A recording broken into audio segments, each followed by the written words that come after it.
Ce sont des hommes blancs qui ont délibérément, méthodiquement, scientifiquement et de sang-froid travaillé sur de tels projets.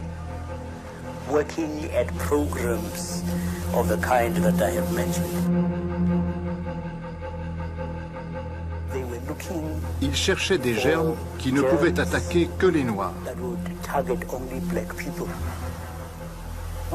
Ce n'est pas nous qui avons inventé des choses pareilles, c'est eux. Ils ont même cherché à stériliser les femmes noires.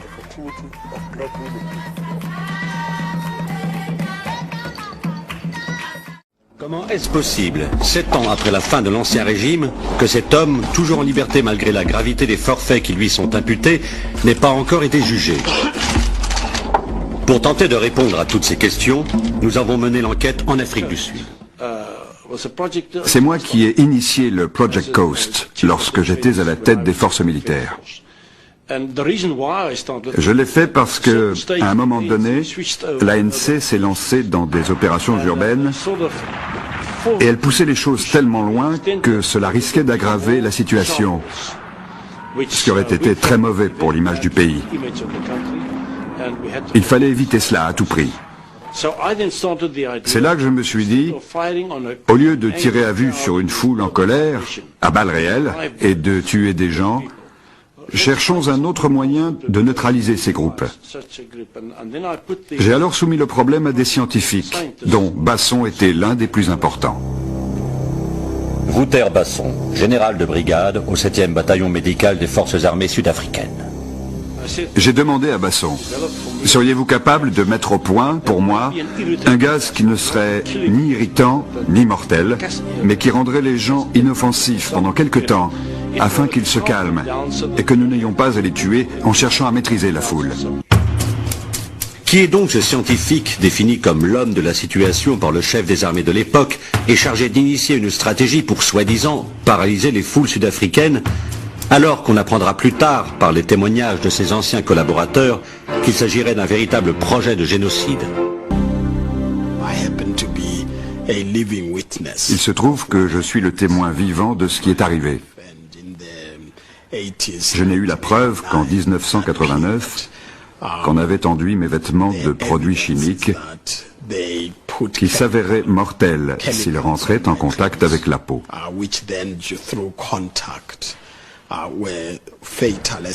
Mais j'ai survécu.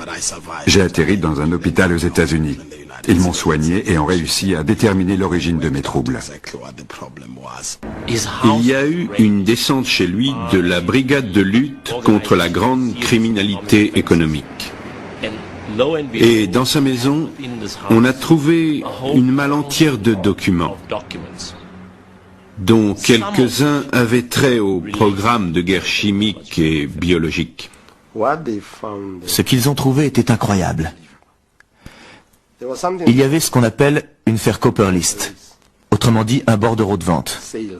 Sucre à la salmonelle, bière au thallium, cigarette à l'anthrax, à la toxine botulique, chocolat au cyanure, whisky à la colchicine, déodorant au typhimurium, venin de serpent.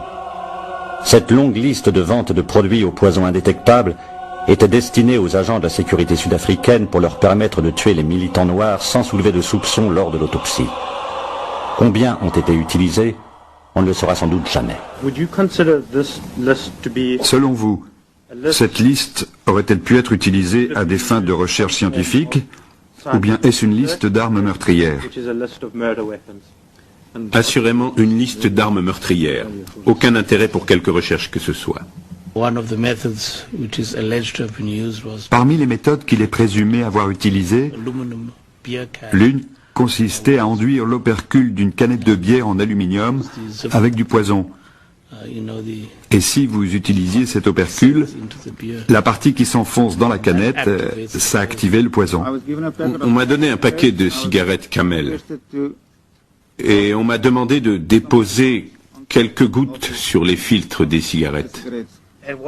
Et que serait-il arrivé à la personne qui aurait fumé ces cigarettes? C'est difficile à dire, mais j'imagine que les conséquences auraient été mortelles. de théâtre, le docteur Basson est jugé par un tribunal à huis clos. Pour quelle raison? Par de mystérieuses fuites, la longue liste des forfaits reprochés à celui que les journalistes surnomment désormais Docteur Lamort s'ébruite rapidement. La presse ulcérée s'émeut. Pourquoi ce silence pesant du gouvernement? Le ton monte. Elle accuse également la TRC de ne pas s'emparer de ce scandale avec suffisamment de fermeté et exige une audition publique de Basson au sein de la commission. Notre opinion, en tant que journal, et comme bien d'autres journaux, était qu'il était absolument primordial que la vérité éclate au grand jour. Ce qu'il révélait pour la première fois ne faisait que confirmer les soupçons qui pesaient sur lui depuis des années. Il fallait que ce soit rendu public. Tous les jours, on nous demandait « Qu'est-ce qui se passe avec Basson? Pourquoi la TRC ne fait rien? Pourquoi n'a-t-il pas été cité à comparaître ?» Là, il y a un problème. Et le fait que sa demande de liberté sous caution ait eu lieu à huis clos n'arrangeait pas les choses. C'en est trop. Alors que le docteur Lamort, libéré sous caution, rentre chez lui et reprend tranquillement ses activités de médecin à l'hôpital, la TRC décide, contre l'avis officiel, de créer une commission spéciale sur la guerre chimique et bactériologique et d'interroger Basson. Nouveau coup de théâtre, la présidence et le gouvernement s'y opposent catégoriquement au nom du secret défense. Il est devenu de plus en plus évident que le nouveau régime, le gouvernement de l'ANC, avait exactement les mêmes intérêts que l'ancien. Il craignait de gêner la communauté internationale, que celle-ci s'inquiète de savoir que toutes les expériences faites par Basson sous le régime de l'apartheid se perpétuent sous le nouveau gouvernement. Et ils ont réagi très vite. Ils ont tout fait pour s'assurer que ces informations ne soient pas rendues publiques.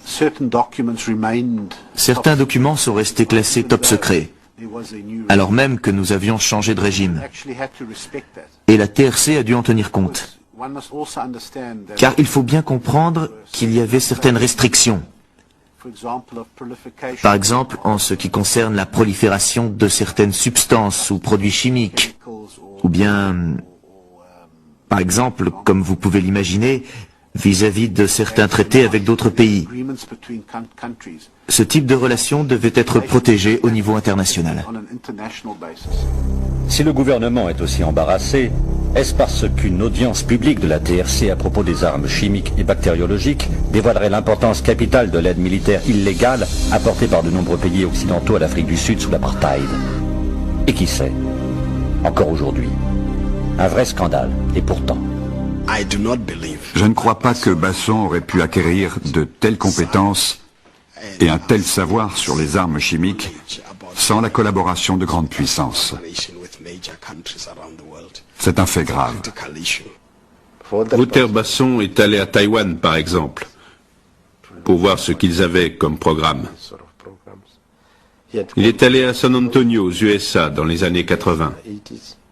Là aussi pour voir leur programme. Il est allé en Israël et en RFA. Le docteur Basson a eu accès au laboratoire militaire en Suisse. Malgré les pressions diverses, la TRC résiste. Après négociation avec le pouvoir, la commission guerre chimique et bactériologique lance enfin ses investigations. Nous sommes en juin 1998. Basson accepte d'assister aux audiences, mais, nouveau rebondissement, il refuse de parler, encore moins de demander l'amnistie. Il écoute ses anciens collaborateurs déballer la longue liste des forfaits qui lui sont imputés. Vous jurez devant Dieu de dire la vérité, toute la vérité et rien que la vérité? Je le jure. Vous pouvez vous asseoir. Monsieur le Président, oui, j'étais le directeur général. J'étais censé être le patron, celui qui définissait les programmes, décider des équipements physiques, recruter les bons scientifiques et aménager les installations pour le gouvernement. D'une manière très stricte, on nous a informé que ceci serait une opération militaire menée au nom de l'État. J'ai enregistré la société en mon nom avec 3 autres actionnaires. Aurait-il été possible que cette société fonctionne efficacement avec un directeur général n'appartenant pas à la communauté scientifique? Absolument pas. Avez-vous été en contact avec les scientifiques lorsque vous étiez directeur général? Oui, monsieur. Connaissiez-vous la nature des recherches conduites dans vos locaux? Oui, monsieur. Nous avions des directives très générales sur ce qu'il fallait faire. Et nous avions une grande liberté pour faire ce que nous avions à faire. Ce que les témoignages de scientifiques révèlent, c'est d'abord un arsenal de gadgets mortels dignes de James Bond. Tournevis empoisonnés, parapluie Sarbacane, détonateurs de lettres piégées, cannes truquées, lessives explosives et bien d'autres. Nous voyons ici ce qui ressemble à un tournevis. Pouvez-vous nous en parler? La personne qui utilise cet appareil pique la personne visée.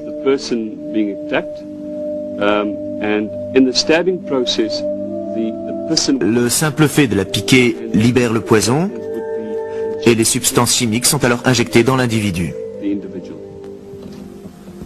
Est-ce qu'on peut manipuler ceci en toute sécurité? Tout à fait. Mais j'éviterais quand même de toucher l'extrémité, au cas où.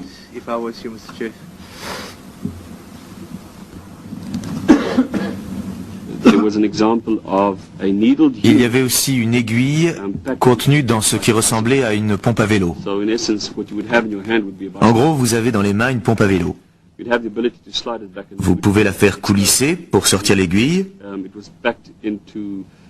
Le même système existait dans des cannes ou des parapluies. Il y avait plusieurs façons de maquiller l'ensemble. Et à quoi servait la canne? Il y avait deux modèles. Le premier était une canne qui dissimulait une aiguille sur le bout. Le deuxième était une canne qui pouvait tirer une petite balle. Une balle en polycarbone qui était percée de nombreux petits trous, ce qui permettait d'y loger des substances toxiques. À très courte distance, l'idée était de pouvoir tirer dans la jambe de quelqu'un. Il y avait aussi deux paquets de lessive Omo qui avaient un mécanisme explosif à l'intérieur. Donc, il y avait deux paquets de lessive Omo avec les explosifs déjà à l'intérieur. Oui. Les paquets contenaient des explosifs amorcés et prêts à l'emploi. Le docteur Basson a déclaré, après nous avoir longuement décrit les effets du thallium, si vous donnez juste la bonne dose, il ne faut pas trop en donner, juste ce qu'il faut, vous pouvez provoquer ce qui ressemble à un cas de méningite ou de syphilis. Vous obtenez des symptômes similaires. Et en racontant cela, il a déclaré en passant que nous avions déjà administré du thallium à Steve Biko. Il y avait aussi des plans pour contaminer les médicaments pris par le président Nelson Mandela à l'hôpital. Peu de temps après la libération de Nelson Mandela, il était persuadé que ses fonctions cérébrales allaient se détériorer petit à petit. Derrière cette panoplie d'inventions d'un autre âge, se profile plus gravement encore l'existence secrète et massive de produits destinés à propager des maladies à l'échelle d'un peuple, voire d'un continent. Anthrax, choléra, méningite, Ebola, sida.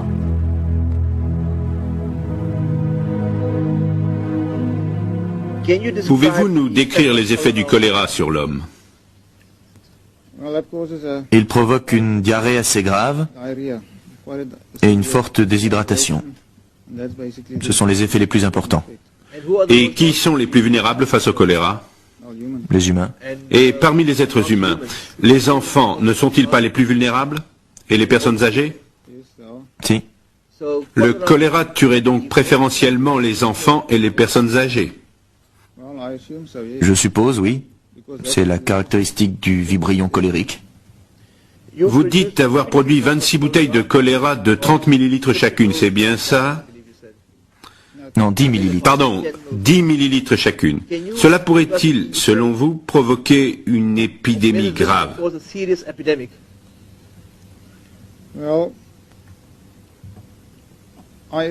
J'imagine que oui, ça pourrait provoquer une épidémie. J'ai dit épidémie grave. Oui. Aviez-vous conscience de produire une substance qui pouvait provoquer une épidémie grave?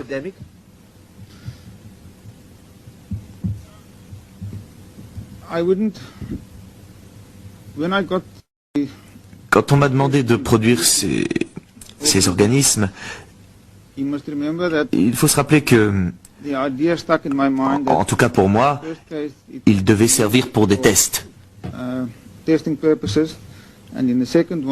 Et c'est ensuite que certains indices ont laissé à penser qu'ils pourraient être utilisés dans la guerre en Angola.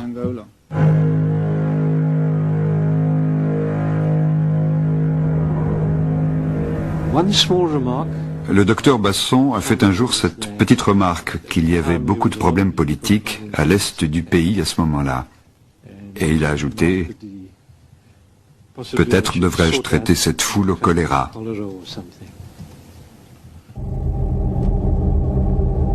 Tri de population, purification ethnique. Le système, en s'affinant dans l'horreur, atteint alors les limites ultimes d'un racisme qui rappelle étrangement la solution finale nazie. Le docteur Basson m'a montré un document. Ce document contenait une proposition émanant de quelqu'un en Europe. Ce type disait qu'il possédait un produit, une bactérie, qui avait la possibilité de n'infecter, de ne rendre malade et de ne tuer que les gens pigmentés, comme les Noirs. Le docteur Basson m'a demandé de me documenter et d'étudier scientifiquement cette possibilité. Est-ce vraiment possible? Notre conclusion a été que c'était tout à fait possible, et il a été décidé que ce serait bien que le gouvernement en soit informé.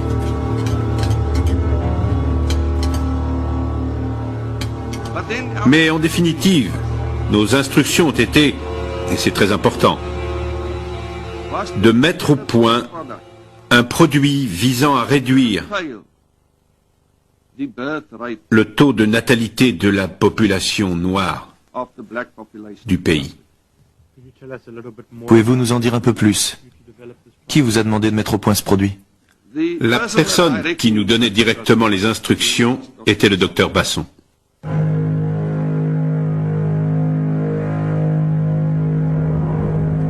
J'ai demandé au docteur Basson, Wouter, pourquoi participes-tu à ça? Pourquoi es-tu là-dedans? Tu ne possèdes pas de société, c'est moi qui possède la société. C'est moi qui roule en BMW, c'est moi qui ai la villa de 3 étages, c'est moi qui ai ça. La grande vie.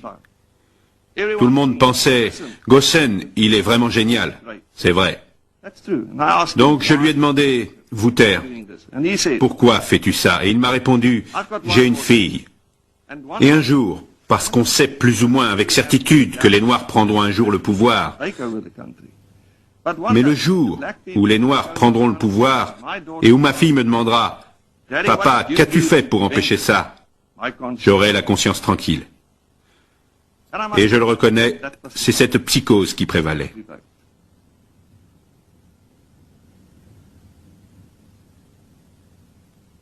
Et vous pouvez me le reprocher, j'y ai pris part. C'est vrai. Et je le regrette.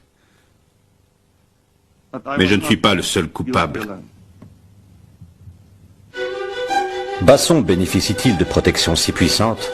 Fait-il encore peur au point que personne n'accepte de prendre la décision de sa suspension? Parallèlement, son procès devant la haute cour s'enlise.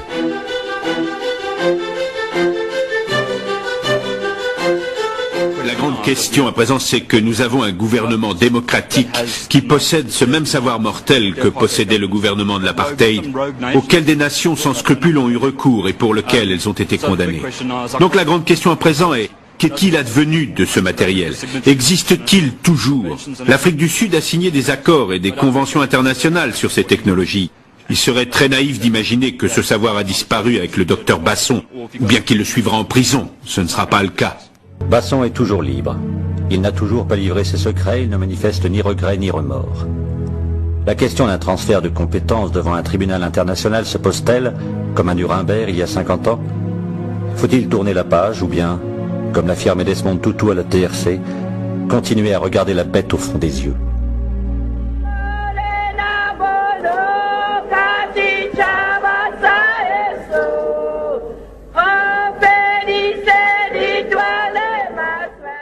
Mais ce qui était beaucoup plus inquiétant, évidemment, c'est le volet épidémie. Il se trouve que le programme sud-africain avait réussi à récolter des échantillons d'Ebola, de choléra, de sida, quand on sait qu'en Afrique du Sud, de variole bien sûr, mais quand on sait qu'en Afrique du Sud, le taux du sida est l'un des plus élevés au monde, on s'inquiète évidemment, on se pose des questions. Le fait que l'Ebola apparaisse notamment dans la région questionne également sur les stocks sud-africains. Je ne parle pas aussi des gros stocks d'anthrax qui ont été découverts à l'époque et dont on ne sait pas ce qu'ils sont devenus aujourd'hui. Alors le docteur Basson a bénéficié non seulement de fonds illimités, il avait tout l'argent dont il avait besoin, mais en plus d'un contrôle hiérarchique très faible. Il faisait ce qu'il voulait. Oui, d'autant que ceux qui l'ont nommé n'étaient pas des intellectuels, c'était des militaires qui lui ont simplement dit voilà ce que vous devez faire, essayer de développer un arsenal biochimique contre la population noire. À partir de là, il a fait ce qu'il pouvait, ce qu'il voulait, donc des fonds illimités évidemment du gouvernement de Pretoria, mais également des collaborations internationales extrêmement poussées avec les États-Unis, avec l'Angleterre. Oui, alors les États-Unis de Ronald Reagan, de Reagan, qui lui fournissent d'ailleurs complaisamment le virus Ebola. Oui, plusieurs échantillons. Évidemment, on se bat contre un ennemi presque imaginaire, si j'ose dire, qui est le communisme. Donc là, Mandela, qui va arriver au pouvoir, représente un peu le diable. Et avant que Mandela arrive au pouvoir, on charge donc ce docteur et les agents et ses collègues de développer un arsenal contre la population noire. Parce qu'il y a une logique très simple derrière tout ça. Mandela va arriver au pouvoir, la démocratie va arriver. Et au jeu de un voix, une vote, évidemment, les Afrikaners, les Blancs, vont pas gagner à ce jeu-là. Donc l'idée était toute simple, l'équation était toute écrite dès le début. Moins il y aura de noirs, moins il y aura de votants noirs. Et donc, par conséquent, le pouvoir politique des Afrikaners sera pas autant réduit. Voilà la logique de base qui a conduit à ce programme. Le docteur Basson s'est montré créatif puisqu'il a mis sur pied ce que vous appelez une bombe ethnique. Vous pouvez expliquer ce que c'est? Alors, une bombe ethnique, on ne sait pas très bien jusqu'où il est allé. Il est allé très loin dans cette recherche-là. Il semblerait qu'il ait développé une molécule qui était sensible à la pigmentation de la peau des Noirs, à la mélanine. Et donc, cette particularité de cette molécule, évidemment, ne pourrait être mortelle que pour les Noirs. Donc c'est une bombe raciste, une bombe ethniquement sélective, et qui a, pour particularité, là c'est extrêmement important, là on a une arme qui est génocidaire, qui est une véritable volonté de crime contre l'humanité. On n'en a pas retrouvé de traces de cette arme. Non, mais la volonté, comme en droit pénal, pour ceux qui connaissent un peu le droit pénal, la volonté vaut l'acte. Le fait d'avoir voulu mettre sur pied ce programme-là, d'avoir appliqué, d'avoir exterminé de toute façon des Noirs et uniquement des Noirs, le programme en lui-même était génocidaire dès son origine. Alors on va regarder ensemble encore quelques images que vous avez tournées sur le local du docteur Basson. On va voir qu'il reste des choses, il reste une atmosphère, et puis à la fois il reste pas grand-chose, parce que c'est comme pour les camps de la mort, on a essayé d'effacer beaucoup de traces. J'obtins, grâce à certains documents confidentiels qui m'ont été donnés par la commission, l'adresse du laboratoire militaire de la mort, le laboratoire de Rotplatte, où fut développé tout l'arsenal biochimique de ce programme secret militaire sud-africain. Personne n'a évidemment le droit de filmer à l'intérieur de ce local ultra sécurisé militaire où étaient effectuées ces recherches biochimiques. Le docteur Wouter Basson a travaillé dans ce local que j'ai pu visiter il y a exactement 1 an. C'est ici que furent développés des produits extraordinairement sophistiqués. C'est ici aussi peut-être que certaines expérimentations étaient effectuées sur des Noirs.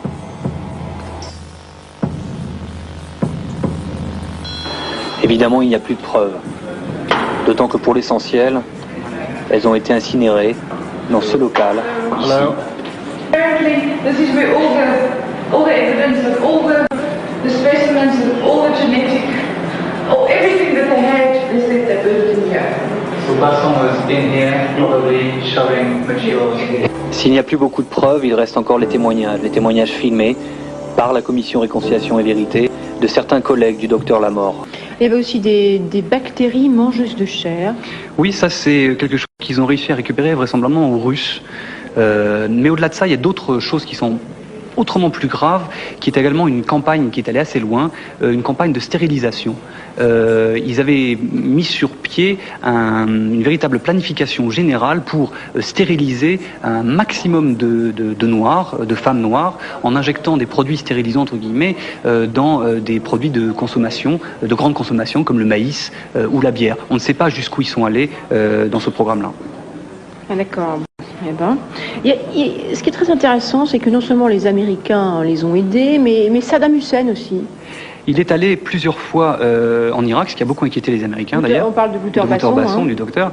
Il est allé en Irak, il est allé aussi en Corée du Nord, du Sud. Il a visité, je crois, les plus grands programmes biochimiques de la planète, et notamment le programme aussi américain. Les Américains et les Européens aussi ont beaucoup collaboré avec ce docteur. Ils étaient absolument ravis de pouvoir envoyer leurs scientifiques en Afrique du Sud, sachant que là-bas, l'argent coulait à flot.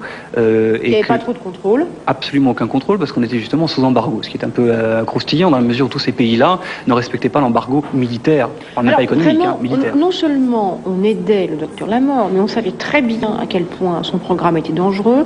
Vous le dites dans votre documentaire, vous le dites aussi dans votre livre, les services secrets américains et britanniques l'avaient classé 2e programme le plus dangereux au monde, derrière le programme soviétique.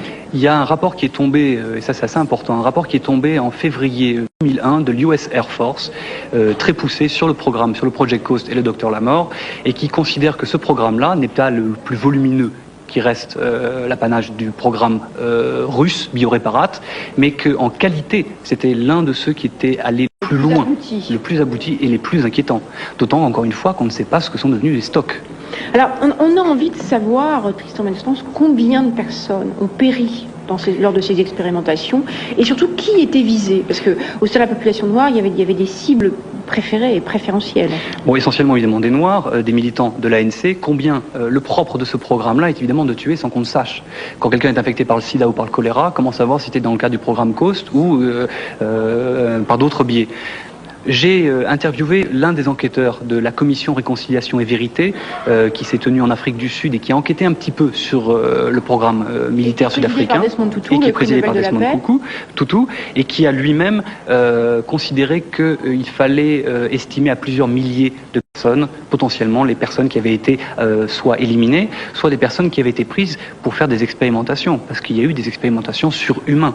Mais on n'a pas retrouvé de traces là aussi. Évidemment, là on a vu tout à l'heure peut-être quelques images de l'incinérateur. J'ai entendu dire que quelques corps avaient été jetés dans l'incinérateur. Évidemment, aucune trace, on ne trouvera probablement pas de traces. Il y a des témoins, des personnes qui ont été visées, notamment des grandes personnalités sud-africaines. Alors, ils ont eu des projets assez fous. Alors, en particulier, ils avaient comme projet, juste avant de libérer Mandela, d'endommager son cerveau avec du thallium. Oui. C'était l'un des programmes, l'un des volets de ce programme sud-africain qui était d'éliminer... Le libérer voilà. et le diminuer juste avant. Pas le tuer, mais disons le contaminer de façon à ce que mentalement il ne soit plus apte à diriger le pays et l'emmener vers la démocratie. Donc c'est un programme qui n'a pas réussi, mais qui était en plan. C'était quelque chose qu'ils allaient faire. Ils sont par contre allés beaucoup plus loin, ils ont réussi cette fois-ci à attaquer et à atteindre et à faire un attentat contre le second personnage de l'État sud-africain aujourd'hui, qui est le révérend Frank Chikane, qui est le président ou qui est le chef de cabinet, disons, de la présidence sud-africaine, du président Thabo Mbeki, et qui lui-même est tombé dans le coma 2-3 fois après qu'ils aient enduit, je suis obligé de le dire, ses slips, ses sous-vêtements d'une poudre inodore et incolore qui pénétrait donc sa peau. Un petit peu, il y a le parapluie c'est une belle invention, mais je crois que les Sud-Africains sont allés beaucoup plus loin. Et donc ce pauvre révérend est tombé 2-3 fois dans le coma, et ça n'est que vraiment une dizaine d'années plus tard qu'ils ont découvert et compris que c'était dans le cadre de ce programme Coast. C'est étonnant que le pouvoir n'est pas le pouvoir qui a suivi le président de Klerk, le pouvoir Mandela, n'ait pas cherché à contrôler davantage ses armes. Il était extrêmement gêné parce que de mettre tout ça à plat impliquerait de mettre à jour les collaborations qu'il y avait eu avec les pays occidentaux. Et la France, comme la Suisse, comme l'Angleterre, ne souhaitent peut-être pas qu'on mette à plat les collaborations qu'il y a eu, alors que le pays était supposé être sous embargo. Le gouvernement blanc d'Afrique du Sud a longtemps été condamné pour sa brutalité à l'égard de sa population noire majoritaire. Dans les années 80, ce régime d'apartheid a mis sur pied un programme bactériologique top secret, le projet COAST, dirigé par Wouter Basson, plus tard surnommé Docteur la Mort. Ce programme, qui avait pour but de mettre au point des armes pour assassiner les opposants à l'apartheid, a donné lieu à des expériences sur la population noire. Je retourne voir le député britannique Norman Baker. Peut-être a-t-il découvert un lien entre Kelly et l'Afrique du Sud au cours de sa propre enquête. Il y avait des relations entre le gouvernement britannique et le régime sud-africain. Et on peut se demander ce que le gouvernement Thatcher de l'époque savait exactement sur le projet COAST. S'il recevait des informations issues de ce projet, et même s'il le soutenait secrètement. David Kelly et Wouter Basson étaient clairement en contact depuis un certain temps. Quels étaient les liens entre David Kelly et le docteur Lamort? Et que penser des informations reçues par Dresch à propos d'un ancien chercheur du projet COAST qui aurait tenté de vendre aux États-Unis des stocks de bacilles du charbon et d'autres agents fabriqués à l'époque de l'apartheid? Est-il vrai que le bacille du charbon est en vente au marché noir? Pour le savoir, je dois aller en Afrique du Sud.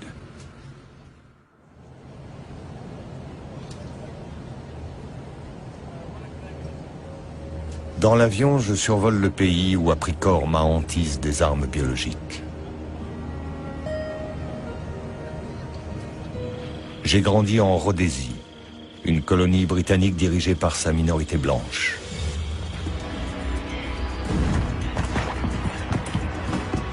Quand j'ai eu 18 ans, dans les années 70, une véritable guerre civile faisait rage dans le bush. Les nationalistes noirs avaient pris les armes pour conquérir leur liberté. Les Blancs étaient déterminés à se maintenir au pouvoir à tout prix. En fait, nous refusions de laisser la Rhodésie aux mains de la majorité noire. Et il y avait une raison pour ça. Ce n'était pas juste du racisme. Nous avions vu s'effondrer des pays, de l'Ouganda jusqu'au Ghana. Toutes les colonies britanniques qui étaient devenues indépendantes avaient sombré dans l'anarchie. Il n'était pas question que ça arrive en Rhodésie. C'est moi, en 1977, quand j'ai rejoint les Selous Scouts. Jim Parker est un ancien membre des forces spéciales de l'armée rhodésienne, les Selous Scouts. Un régiment d'assassins d'élite, dont la mission est d'éliminer l'ennemi par tous les moyens.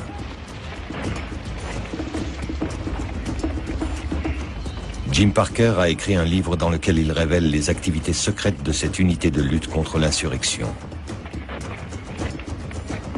Alors que les combats s'étendent et que les nationalistes noirs gagnent du terrain, les Selous Scouts se tournent vers l'utilisation d'armes chimiques et biologiques.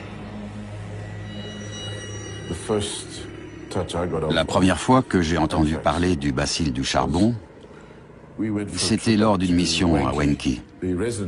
Avec le médecin sur place à l'époque, on bavardait de choses et d'autres et il m'a dit « On a répandu le bacille du charbon dans la région de Nkayi et de Lupan. » En tout, il y a eu plus de 10 000 personnes qui ont été contaminées cette année-là. Un chiffre sans précédent et qui n'a jamais été révélé. Aujourd'hui encore, beaucoup nient que l'épidémie de charbon en Rhodésie, la plus importante jamais observée, ait été provoquée délibérément. Jim Parker est le premier membre des Selous Scouts à admettre publiquement que cela a pourtant été le cas. Pour finir, toute la Rhodésie, qui s'appelle aujourd'hui le Zimbabwe, a été contaminée.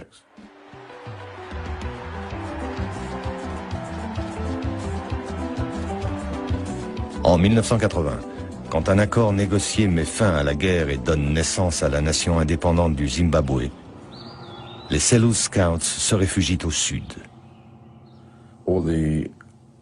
Tous les documents top secrets, tout ce qui concernait les Selous Scouts, ont été transportés ici en Afrique du Sud. l'Afrique du Sud devient le dernier champ de bataille de la suprématie blanche sur le continent africain. Et comme en Rhodésie, l'un des chapitres les plus sombres de l'apartheid est l'utilisation secrète des armes biologiques.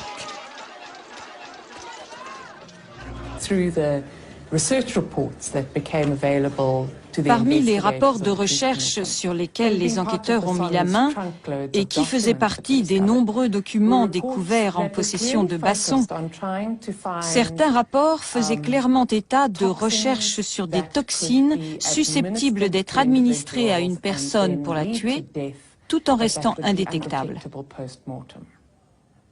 Il s'agissait de tuer les gens sans se faire prendre. L'Afrique du Sud blanche disposait d'alliés puissants en Occident. On a décidé de trouver des organisations qui pourraient nous aider sur le plan technologique. Il y en avait surtout au Royaume-Uni et en Amérique, et quelques-unes en Europe. On a été les voir, on leur a expliqué notre problème en leur indiquant de quelles informations on avait besoin. On en a obtenu quelques-unes, le reste on l'a acheté, emprunté ou volé. Curieusement, l'aide que nous avons reçue des Américains et des Britanniques était idéologique. Professeur de sciences politiques à l'Académie navale des États-Unis, Helen Burkett, grande spécialiste du projet Coast, concède que les États-Unis pourraient avoir collaboré avec le régime sud-africain. L'administration Reagan avait une politique d'engagement constructif. Il est donc possible, je n'en ai aucune preuve, mais c'est plausible, qu'il y ait eu une coopération sur certains programmes, y compris le programme d'armement biologique, entre les États-Unis et l'Afrique du Sud. Mais c'est secret défense. Quel secret l'Occident peut-il cacher sur l'ampleur de sa collaboration au projet Coast? Je me tourne vers l'une des sources de Dresch, le journaliste d'investigation Sam Saul. Le projet sud-africain était bien commode. Surtout les recherches sur le nec plus ultra des armes dont on pourrait se servir pour commettre des assassinats, en faisant en sorte que la mort ne paraisse pas suspecte. Peut-être bien que d'autres services secrets étaient intéressés par de telles armes, mais ne pouvaient pas faire les recherches eux-mêmes et se servaient de l'Afrique du Sud pour faire le sale boulot. Savoir si c'est le cas est une question qui reste ouverte.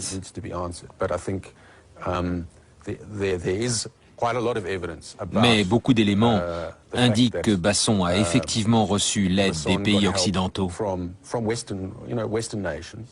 La visite de Larry Ford, par exemple. Larry Ford. Larry Ford avait fait muter le choléra, la typhoïde, le charbon, le botulisme et la peste bubonique. Et il avait aussi mis au point ce qu'il appelait des germes tueurs de kaffir. Kaffir, en afrikaans, signifie négro. C'était donc des germes qui étaient spécifiquement destinés à tuer seulement les Noirs. En d'autres termes, une arme biologique ethnique. Dès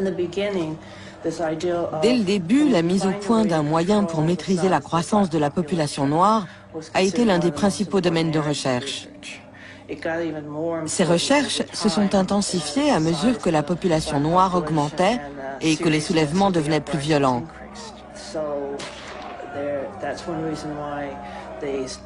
C'est une des raisons pour lesquelles ils ont commencé à travailler sur des modifications génétiques, à faire des recherches pour essayer d'élaborer des contraceptifs afin de stériliser les Noirs à leur insu.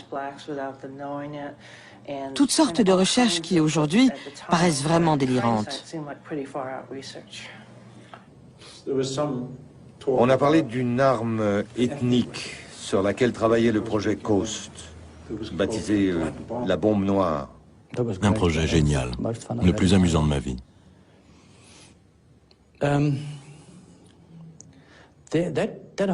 Tout cet épisode de l'arme ethnique a été parfaitement exposé lors du procès.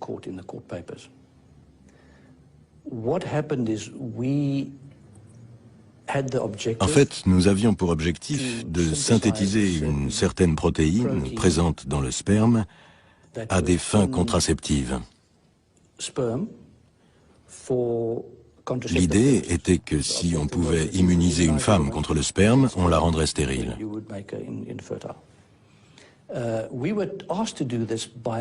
Ces recherches nous ont été demandées par un autre pays qui avait un problème d'explosion démographique dans le cadre d'un échange de technologies.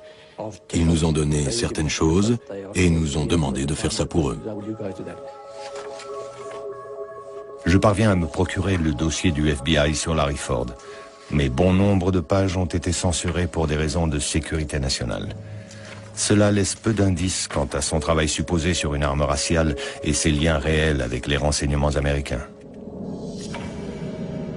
Les gouvernements britanniques et américains se sont donné beaucoup de mal pour faire disparaître les preuves du projet Coast.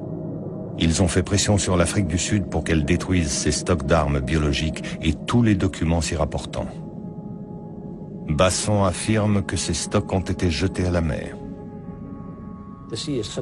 L'eau de mer a un tel pouvoir oxydant que tout disparaît très vite. On a tout lancé après plusieurs heures de vol, je ne sais pas exactement où, j'étais assis à l'arrière de l'avion, mais le pilote doit le savoir. À un certain moment, il a ouvert la porte, on a tout jeté et on est rentré.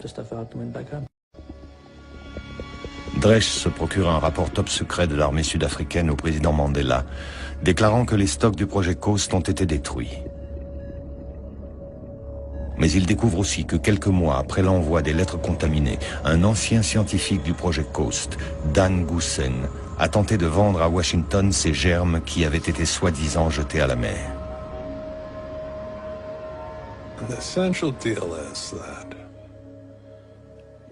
Le deal, c'était que Goosen devait recevoir 5 millions de dollars et qu'il livrerait la cache secrète où se trouvent les stocks de bioarmement du projet Coast, parmi lesquels il y aurait environ 70 souches du bacille du charbon, dont plus d'une douzaine seraient extrêmement virulentes. Des tractations de haut niveau s'engagent avec des agents du FBI et de la CIA, puis s'interrompent au dernier moment. En utilisant Dresch comme source, Sam Saul révèle l'affaire en Afrique du Sud.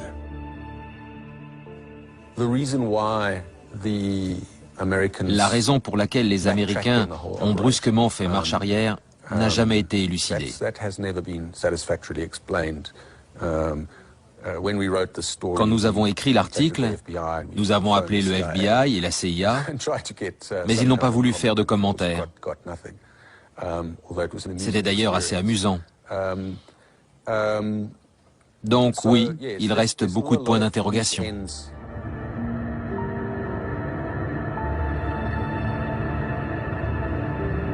Dan Goosen accepte de me rencontrer dans un lieu public, mais refuse d'être filmé. Il m'explique qu'il ne pourra jamais me raconter toute l'histoire. C'est trop dangereux. Goosen a toujours la main sur la cache d'armes. Personne d'autre ne sait où elle est. Le gouvernement sud-africain a baissé les bras et ne fait rien. Elle est toujours là, quelque part. C'est une famille très soudée. Ce petit jeu autour de l'anthrax, les Américains et les Britanniques y jouent ensemble. Et c'est prouvé. Tous les gouvernements tremblent dans ces affaires louches.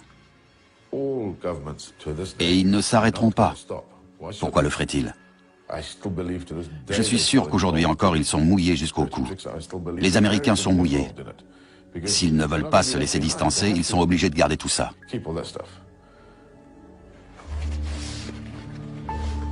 Lors de mon dernier jour en Afrique du Sud, j'étudie les archives du projet Coast et j'y trouve la trace de visites faites par des scientifiques sud-africains à des laboratoires biologiques privés et étatiques en Europe et en Amérique. San Antonio, la Nouvelle-Orléans, Jackson. Suis-je tombé sur la piste d'un vaste réseau qui manigance pour fabriquer une nouvelle génération d'armes biologiques? Parmi ceux que cette perspective inquiète, il y a le professeur Helen Burkett. Je suis certaine que certains gouvernements continuent de mener des recherches dans ce domaine. Et que c'est sans doute ce qui nous attend à l'avenir. Des armes biologiques capables de cibler certaines populations. Je trouve ça terrifiant.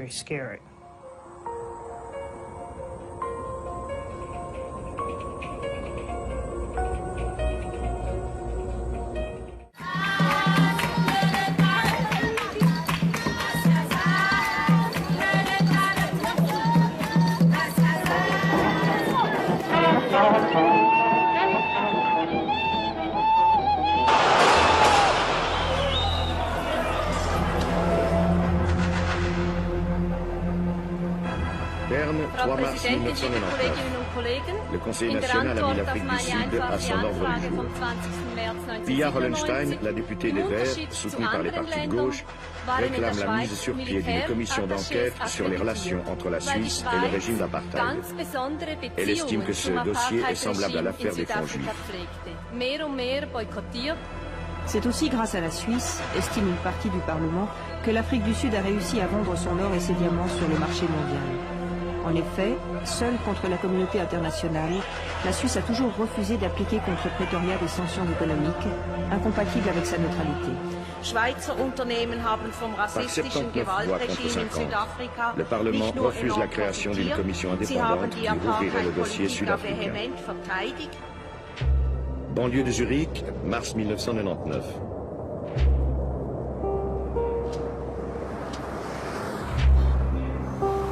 Je m'appelle André Jacomet.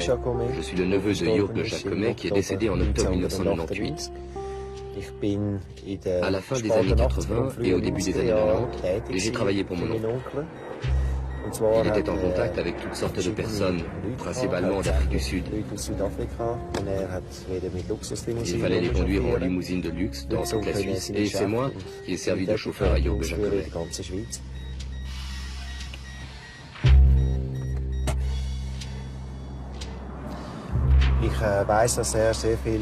Je sais qu'il avait beaucoup d'amis à l'armée. Il leur avait expliqué pourquoi certaines personnes avaient besoin d'entrer en Suisse. Ils ont donné des instructions pour faire établir des papiers qui leur permettent d'entrer dans le pays. Les voyageurs que Jürg Jacomet vient accueillir à l'aéroport sont des militaires. Le général Lothar Nickling et le docteur Wouter Basson, brigadiers dans les services médicaux de l'armée sud-africaine. Je me suis laissé dire que le docteur Basson, quand il venait ici, disposait d'un passeport qui l'autorisait à accéder à la zone de transit de l'aéroport. On donnait à certains invités spéciaux des papiers qui leur permettaient de passer la douane sans être contrôlés. Et ils ne franchissaient pas la douane officiellement. Ils entraient en Suisse en passant par le transit, incognito en somme. En Afrique du Sud, le docteur Basson est aujourd'hui dans le collimateur. Une commission gouvernementale baptisée Commission Vérité et Réconciliation a découvert que cet officier de haut rang dirigeait le programme secret d'armement chimique mis sur pied par le régime d'apartheid. Basson a refusé de coopérer avec cette commission, mais ses anciens collaborateurs ont révélé l'essentiel de son projet secret. Un programme dont les horreurs valent au docteur Basson le titre de Mengele de l'apartheid. Les activités du docteur Basson l'amènent à fréquenter la Suisse à de très nombreuses reprises. À l'occasion d'un séjour à Zurich en novembre 1993, il est arrêté par la police au guichet de la Anlage und Kreditbank, l'AKB, pour une tentative de fraude. La justice zurichoise a refusé de nous expliquer les circonstances de cette arrestation.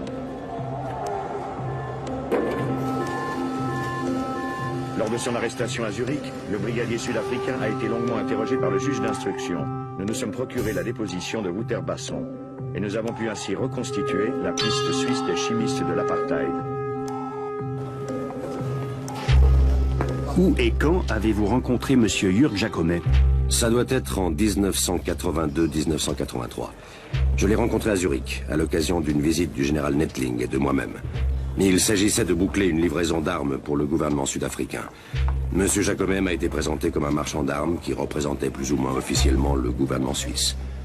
J'ai eu le sentiment qu'il faisait partie des services de renseignement suisses. Il était capitaine dans l'aviation. Lorsqu'on observait les pouvoirs dont il disposait, en particulier ses entrées dans tous les bureaux à Berne et dans les aéroports, nous n'avions aucune raison d'en douter.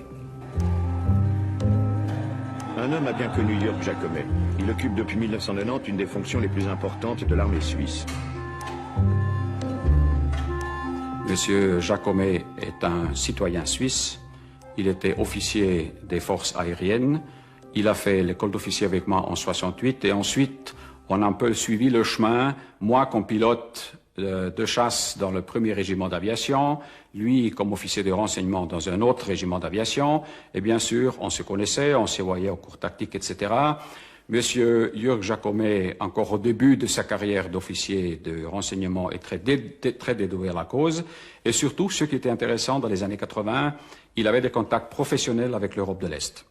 Donc très souvent, il rentrait par sa profession, ce qui est légitime en Suisse, il rentrait dans ses services militaires au cours de répétition et il nous informait sur ce qu'il avait vu dans les pays de l'Est pour ce qui concernait des systèmes d'armes. Nouveaux avions soviétiques, des armes DCA, etc. Et ceci, bien entendu, était très intéressant pour nous comme pilotes, comme camarades et comme service de renseignement. Cette situation, malheureusement, était moins bonne après les années 90, quand il est entré en contact avec des gens qui n'étaient pas tellement favorables pour lui.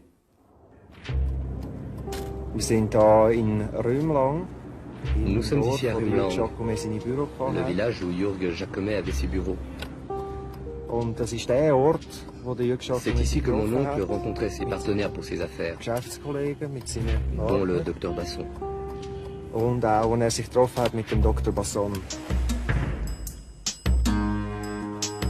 Est-ce que Jacomet vous a vendu des armes entre 1982 et 1987? Il ne m'a pas vendu des armes personnellement. Il a cependant vendu des armes à la police paramilitaire sud-africaine. Je ne sais pas s'il a aussi vendu des armes à l'armée, je n'étais responsable que du transfert de technologie.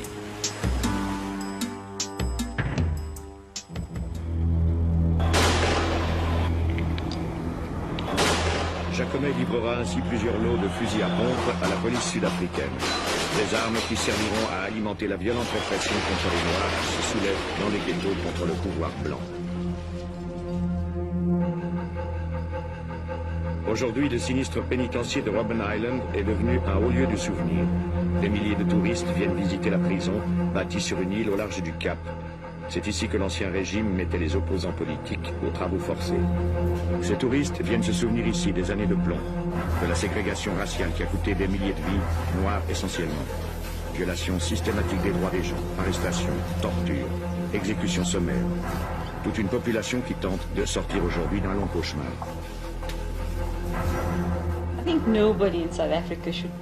Personne en Afrique du Sud ne peut prétendre qu'il ignorait que les droits de l'homme étaient systématiquement violés. Ces violations ont suscité une grande indignation dans l'opinion publique. Le nombre de décès en cours de détention était à lui seul suffisamment élevé pour alerter les gens. Par contre, la question est de savoir si l'on était conscient de l'ampleur du phénomène. C'est le vrai problème.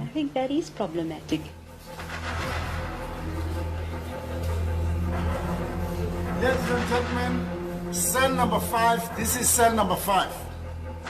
Cell number 5, this is where President Mandela was staying. We have made it very clear in our policy that South Africa is a country of many races. There is room for all the various races in this country. Ladies and gentlemen, as you see the cell, there were no beds. In fact, the whole prisoners did not have beds. Prisoners were using those kind of mats, those kind of blankets. President Mandela stays in this cell for about 18 years full. Before he was taken to Portsmouth, he was staying in this cell.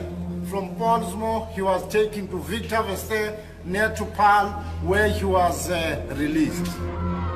Il faudra attendre 4 ans après la libération de Nelson Mandela, figure emblématique de la lutte des Noirs, pour qu'enfin s'installe la démocratie en Afrique du Sud. Dès son élection à la présidence en 1994, Nelson Mandela appelle à la réconciliation des races et des cœurs.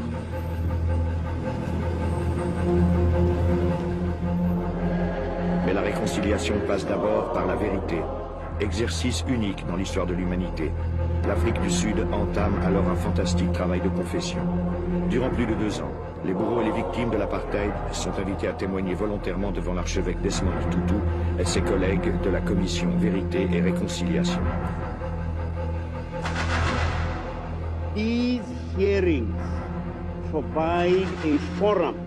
Ces audiences donnent une voix à ceux qui, autrefois, ont été traités comme des moins que rien. Au total, plus de 15 000 témoignages retransmis en direct dans tout le pays devant des foules immenses. La commission dispose d'une équipe d'experts et de juristes pour mener ces enquêtes. Les témoignages les plus horrifiants viennent confirmer les violations massives des droits de l'homme commises au nom de la ségrégation raciale. Whilst this was happening, you were suffocated.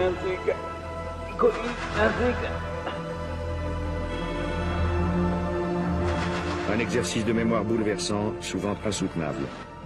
L'Afrique du Sud découvre alors avec effroi comment les hauts responsables du régime d'apartheid ont froidement et systématiquement planifié en secret l'élimination sommaire des opposants qui menaçaient leur pouvoir. La commission Vérité et Réconciliation elle-même a été surprise de constater que toutes les villes du pays étaient le théâtre de violations de la même ampleur. La police torturait, les gens disparaissaient, ils mouraient en garde à vue. C'est bien sûr un choc pour notre pays. Les Sud-Africains ont aussi été choqués par le degré de sadisme des bourreaux.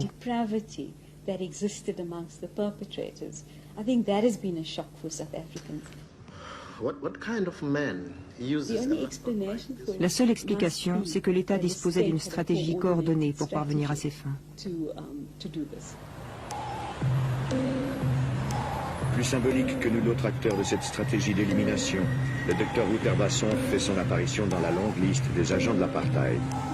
L'ex-brigadier médecin de l'armée sud-africaine est arrêté par hasard en janvier 1997 à Johannesburg pour trafic de stupéfiants. La police découvre sur lui de grosses quantités de drogue, comme l'ecstasy.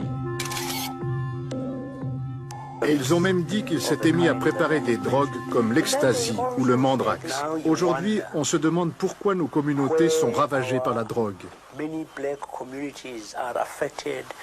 Est-ce que c'était l'une des nombreuses méthodes de l'apartheid destinées à diminuer nos populations noires ?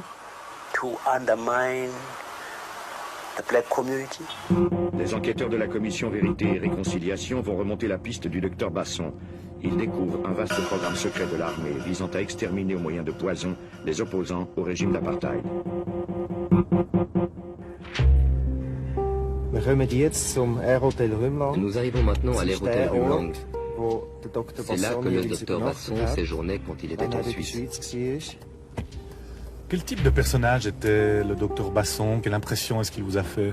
Le docteur Basson est une personne pour qui j'avais un respect absolu. C'est un homme très intelligent, possède de vastes connaissances. C'est un cardiologue au service de l'ex-président Botha. En tant que médecin, il m'inspire le plus grand respect et je respecte également ses connaissances. J'ai aussi appris qu'à l'armée, il était très estimé pour ses états de service. Pour ma part, je l'appelais Général Sargent. Il forçait le respect. À plusieurs reprises, il a été invité pour une fondue. Je le conduisais alors chez Jürg Jacomet et sa famille. Je n'assistais généralement qu'à l'apéritif, mais cela suffisait pour voir l'atmosphère et constater qu'ils étaient de très bons amis. Comment s'est alors développée votre relation avec Jürg Jacomet? Nous avons développé une relation professionnelle et d'amitié. À cette époque, le gouvernement sud-africain était engagé dans une guerre en Angola contre les Russes, les Cubains et les Allemands de l'Est. J'étais chargé d'une unité spéciale en opération en Angola dont la mission était d'étudier les armes nouvelles et les techniques de notre adversaire. Nous avons ensuite remis un résumé de nos expériences au service secret à Berne. Jacomet assurait la coordination entre les services secrets suisses et nous-mêmes. Il a pu se rendre à de nombreuses reprises en Afrique du Sud et nous l'avons emmené souvent dans les zones d'opération, c'est-à-dire en pleine guerre, où nous lui avons montré les armes que nous avions récupérées. Ainsi, nous avons pu montrer aux Suisses les toutes dernières rampes de lancement des missiles. Dans les années 80, il y avait le conflit en Angola, où des moyens occidentaux, et je parle bien des moyens militaires occidentaux, étaient confrontés avec des moyens du pacte de Varsovie. Par exemple, je vous rappelle que l'Union soviétique a utilisé des avions, des moyens DCA, des moyens anti-chars, des chars, qui étaient actuels soit sur le continent africain, en Angola par exemple, et ailleurs, mais soit surtout dans les divisions et dans les forces armées qui étaient de l'autre côté de l'OTAN. Donc c'était tout à fait correct et nécessaire que les services de renseignement recherchent l'information partout dans les scénarios qui étaient actifs et qui donnaient des enseignements. Aussi pour la Suisse, pour les forces armées, pour les forces aériennes.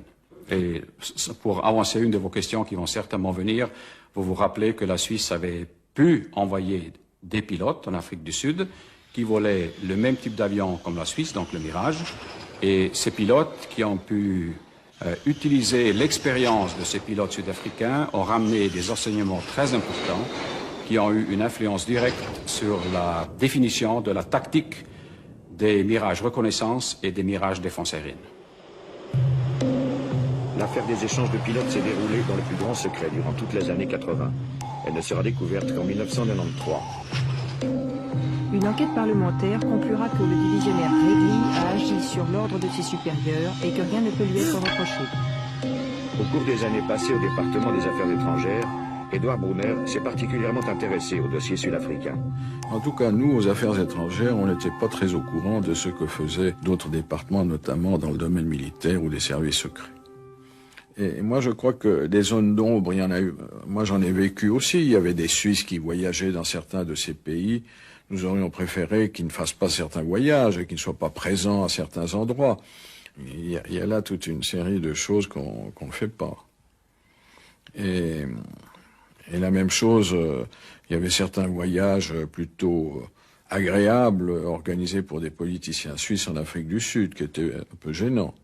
Donc il y a là toute une série de choses que les citoyens suisses ont fait que nous n'avons pas, mais que nous ne pouvons pas empêcher. Les Suisses sont libres de faire ce qu'ils veulent à l'étranger. On ne peut pas les empêcher. Le conseiller national zurichois Ulrich Schlür était justement de ces parlementaires qui aimaient à se rendre au pays de l'apartheid. Proche de Christoph Blocher au sein de l'UDC, Ulrich Schlür est vigoureusement opposé à la création d'une commission d'enquête sur la Suisse et l'apartheid. Lors du débat du 3 mars dernier, il a été personnellement attaqué pour ses sympathies à l'égard du régime de Pretoria.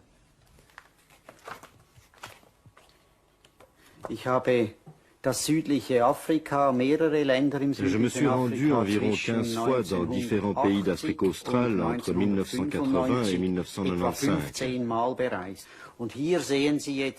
Vous avez sous les yeux les journaux que j'ai tenus lors de ces voyages. On y trouve les choses les plus diverses. Au hasard, je trouve ici le compte-rendu d'une visite dans un centre de formation de la police sud-africaine. C'était une époque de troubles, parfois de troubles graves. Par exemple, j'ai passé à Mamelodi toute une journée avec la police, simplement pour voir ce qui se passait dans une township sud-africaine, c'est-à-dire une banlieue noire contrôlée par la police.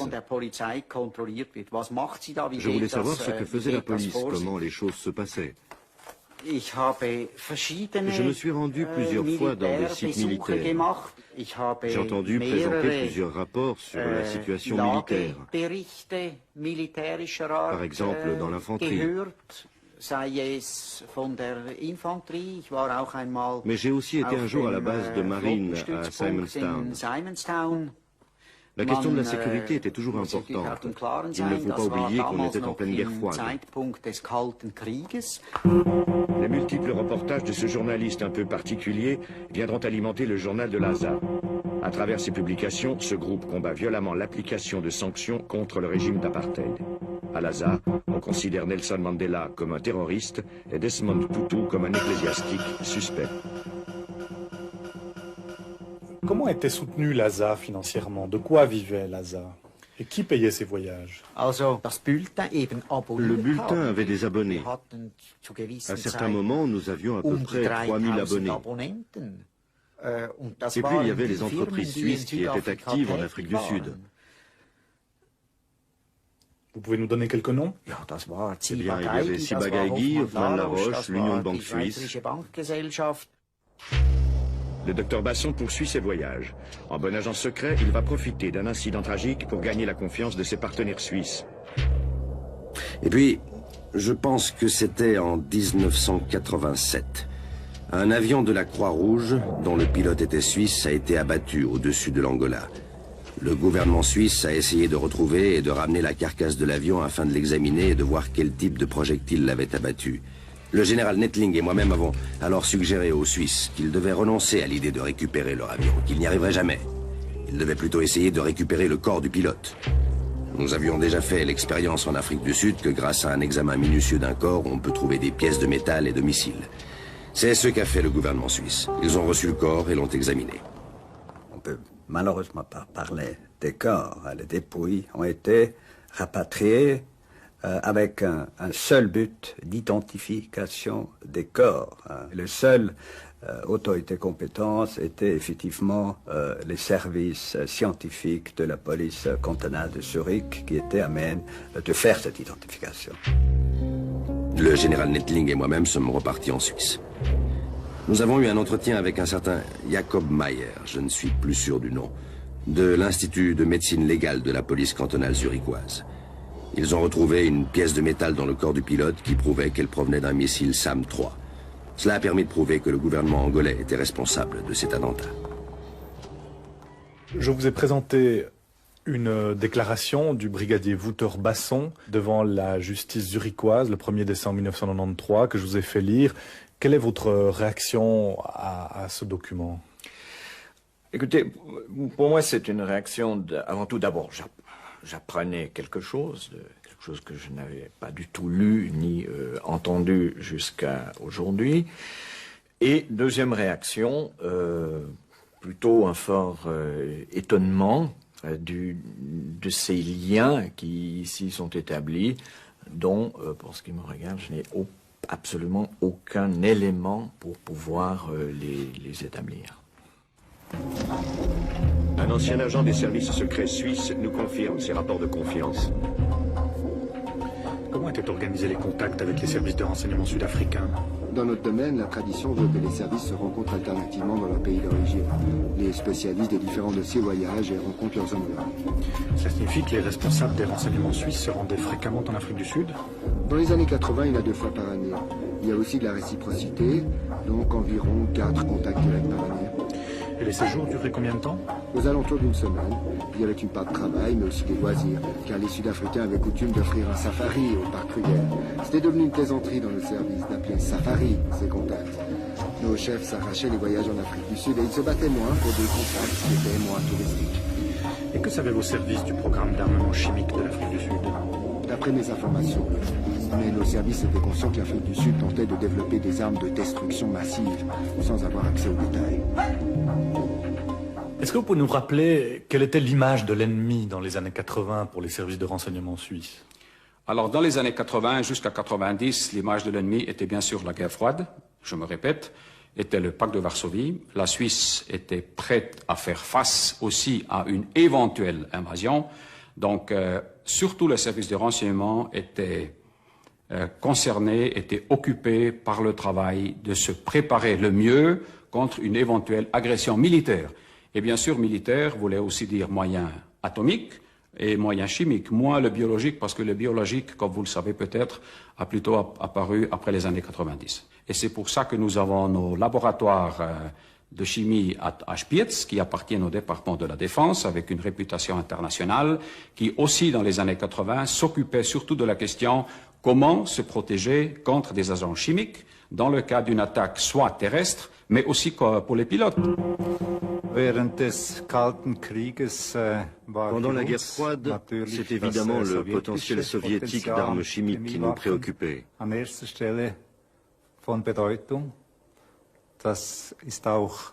C'est d'ailleurs contre ce potentiel que nous avons élaboré nos mesures de protection. Bien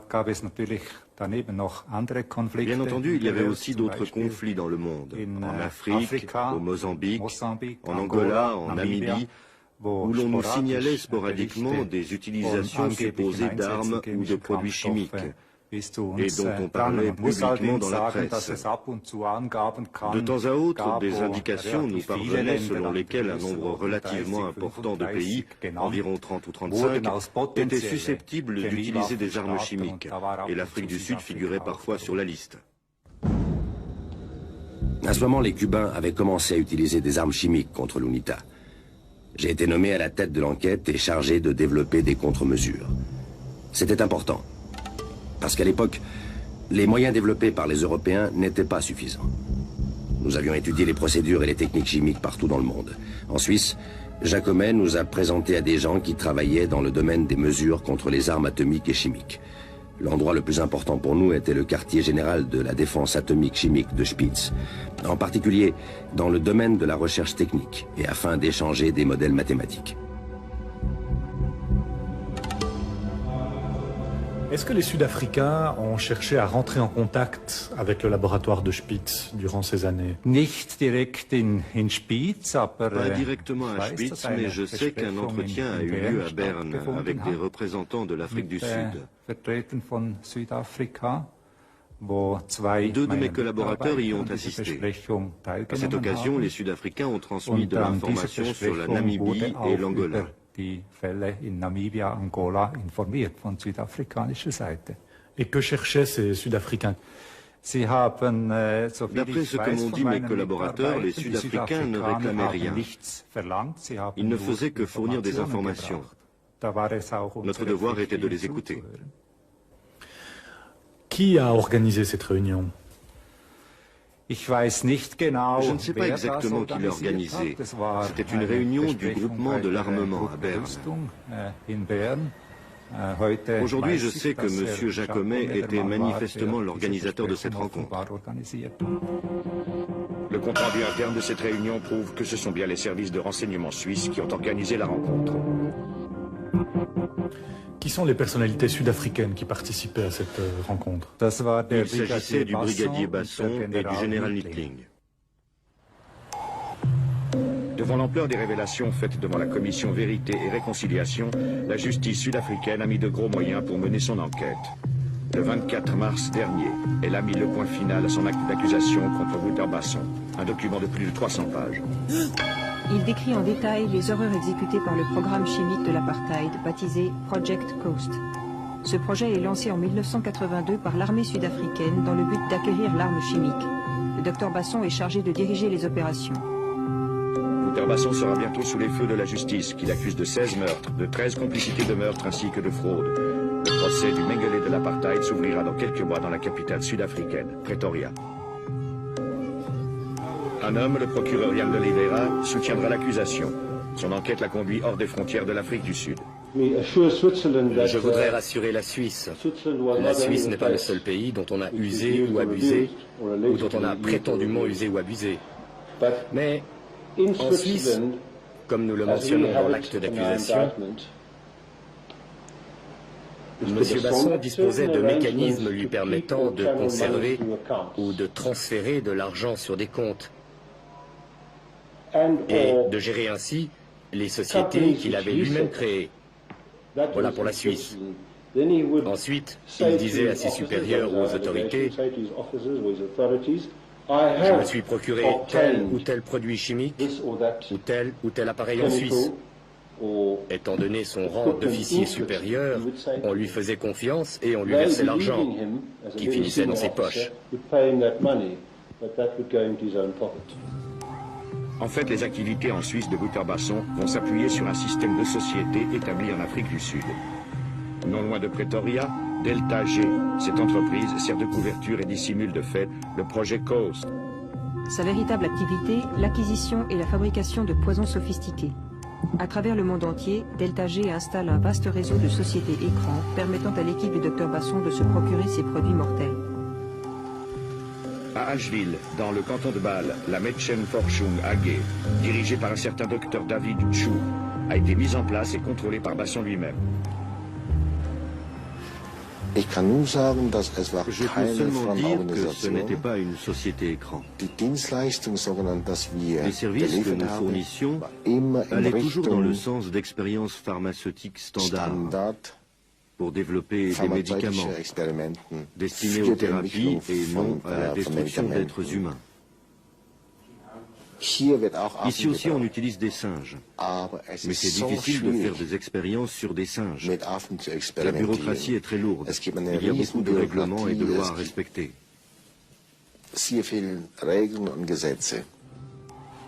L'acte d'accusation cite pourtant à plus de 20 reprises les opérations menées par le docteur David Chu. Bien entendu, à l'époque, nous ne savions rien de ce programme. Nous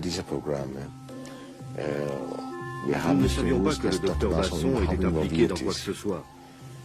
Ce n'est que rétrospectivement qu'on se dit mon Dieu. En Afrique du Sud, Basson et son équipe disposent d'un autre laboratoire secret, celui de Rodeplat. Sa spécialité, la biologie et le développement de maladies comme le choléra ou le sida. Des germes mortels y seront fabriqués et utilisés à de nombreuses reprises. Quant au docteur Chu, il devra prouver son innocence à la barre de la justice sud-africaine qui l'a sommé à comparaître. Pendant tout le temps où la Medchem était en activité, soit durant 2 années, personne ne nous a rendu visite. Ni la police, ni la police fédérale, ni les services secrets, personne.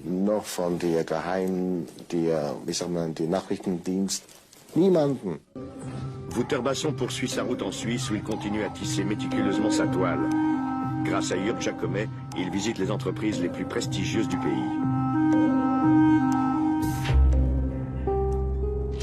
Nous sommes ici à Pfäffikon, dans le canton de Zurich, juste devant le bâtiment de Huber et Zuner. C'est l'entreprise qui a fabriqué dans les années 80 les nouveaux masques à gaz pour l'armée suisse.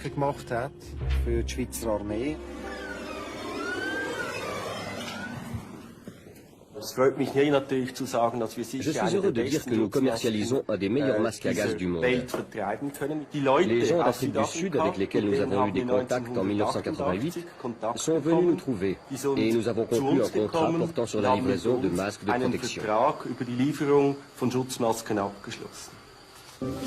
La petite délégation d'hommes d'affaires qui se rend à Pfäffikon représente de mystérieuses firmes de Pretoria, Technotech ou ICVM Trading. Sur le contrat conclu avec Huber et Zuner figure également le nom d'une société suisse, Intermagnum à Rumlang. Qui représentait la firme Intermagnum?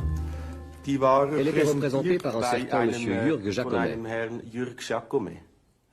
Est-ce que le nom du docteur Basson vous dit quelque chose? Nous avons fait des recherches dans nos archives. Bien entendu, je connais aujourd'hui le nom du docteur Basson, notamment grâce à vos informations. Il est venu ici, mais il n'est resté que très peu de temps. Il n'a fait que se montrer. Je crois que c'était en 1991.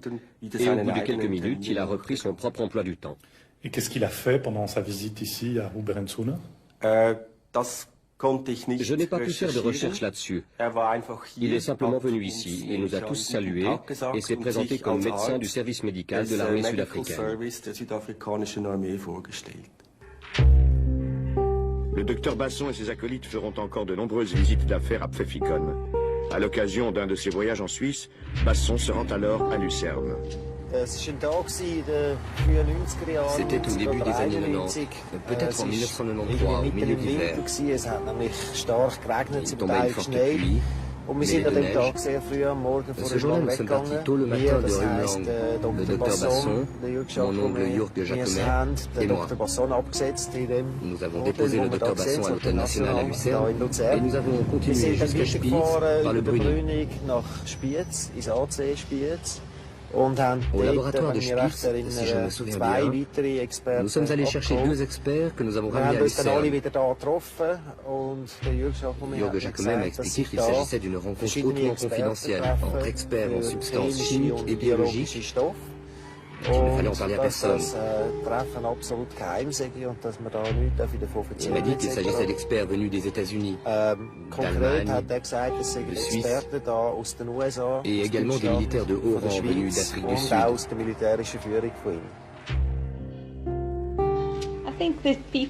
Je crois que les gens qui gravitent dans ce genre de milieu ont besoin les uns des autres. Ils ne peuvent pas à eux seuls assurer la bonne marche de leur programme. Pour gérer ce type de programme, tout le monde sait qu'il faut s'adresser à des pays comme la Suisse ou à l'Union soviétique à une certaine époque pour avoir accès aux compétences et aux connaissances nécessaires. En général, les scientifiques de ce type restent en contact les uns avec les autres. Faciliter les contacts entre chimistes suisses et sud-africains, c'est la mission de Jörg Jacomet. Peu avant sa mort en octobre 1998, Jacomet comptait écrire un livre et il avait préparé quelques notes à l'intention de son éditeur. Voici ce qu'il lui écrit. 6 juin, un article de la Neue Zürcher Zeitung du 12 avril 1998. Encore aucune piste qui nous mène en Suisse vers le laboratoire chimique et bactériologique de Spitz, qui a effectué par mon intermédiaire des analyses. Il s'agit d'échantillons de sang apportés à Zurich par les généraux Nettling et Basson et prélevés sur des soldats, c'est-à-dire des victimes. Une véritable bombe pour le futur. La Suisse devra s'expliquer et ce ne sera pas amusant. Comme le révèle l'acte d'accusation, le laboratoire de Spitz est en effet convoqué à la barre. Bernard Brunner et son adjoint devront s'expliquer sur leur relation avec les chimistes de l'apartheid. Est-ce que vous pouvez nous expliquer les circonstances de ces tests de sang que les Sud-Africains souhaitaient voir analysés par le laboratoire de Spitz? Voici comment cela s'est passé. Par une voie détournée, nous avons reçu des échantillons de sang qui nous ont été envoyés par la poste, accompagnés d'une demande d'analyse. Nous avons chez nous un système de garantie de la qualité. Normalement, nous n'analysons pas les échantillons dont nous ne connaissons pas exactement la provenance, le nom de la personne qui les a prélevés, par quel truchement ils sont parvenus jusqu'à nous. C'était justement le cas.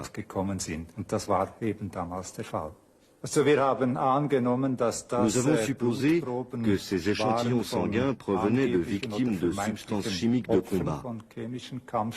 Les Sud-Africains espéraient sans doute que par le biais de ces analyses, nous pourrions tirer des conclusions sur la nature des armes chimiques utilisées.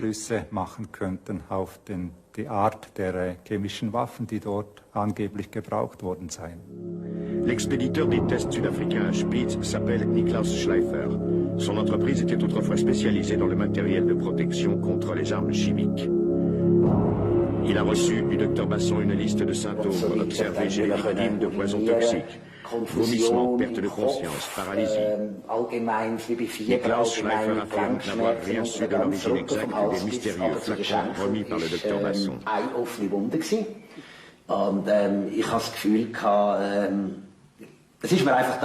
Non, très honnêtement, je n'ai jamais rien soupçonné. J'ai eu le sentiment, enfin à l'époque l'idée ne m'est simplement pas venue. Et aujourd'hui, eh bien, tout est possible. Je me dis, why not? Mais je n'ai aucune preuve et à l'heure actuelle, c'est difficile d'en savoir plus. C'est vraiment brûlant. Si l'origine exacte de ces prélèvements reste mystérieuse, il est certain par contre que leur commanditaire était le patron des usines à poison de Pretoria, Wouter Basson. Des usines où l'on se livrait à toutes sortes d'expériences mortelles, comme l'explique le procureur Ian Delivet. Je vais vous donner un exemple typique, pas un nom, mais un exemple parlant. Prenons le cas d'une personne qui tombe affreusement malade et dont l'état ne cesse d'empirer. Heureusement, ses voyages à l'étranger l'amènent dans un pays doté d'un système médical de pointe où les médecins lui disent qu'on est en train de l'empoisonner. Et l'enquête permet de remonter la piste jusqu'au service dirigé par le docteur Basson.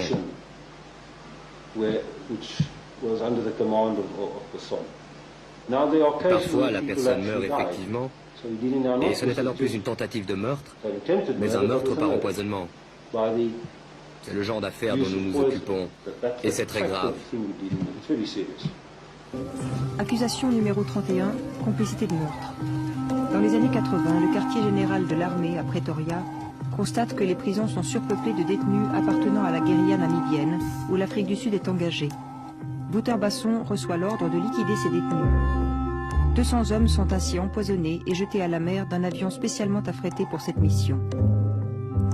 À une occasion au moins, Basson était assis à l'avant de l'appareil et a personnellement dirigé une opération de largage de 5 cadavres dans la mer.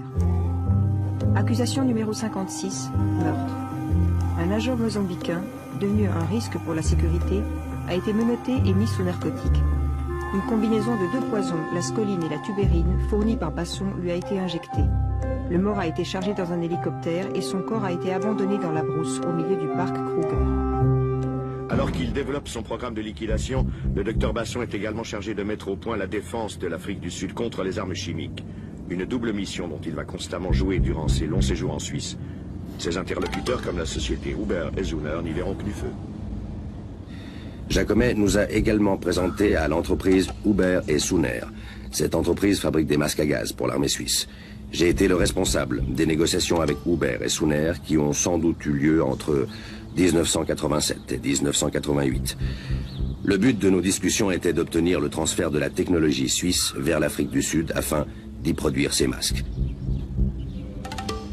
Nous avons vendu environ 40 000 masques de protection de 3 grandeurs différentes qui correspondent au même modèle que nous avons vendu plus tard à l'armée suisse. Mais au total, entre la vente de la licence et la vente des masques à gaz et des pièces, c'est une affaire qui portait sur à peu près combien de francs suisses? Environ 8 millions de francs suisses. Nous n'avions aucune raison de penser que... D'ailleurs, mes recherches ici le confirment. On supposait que nos produits seraient utilisés pour la protection des personnes.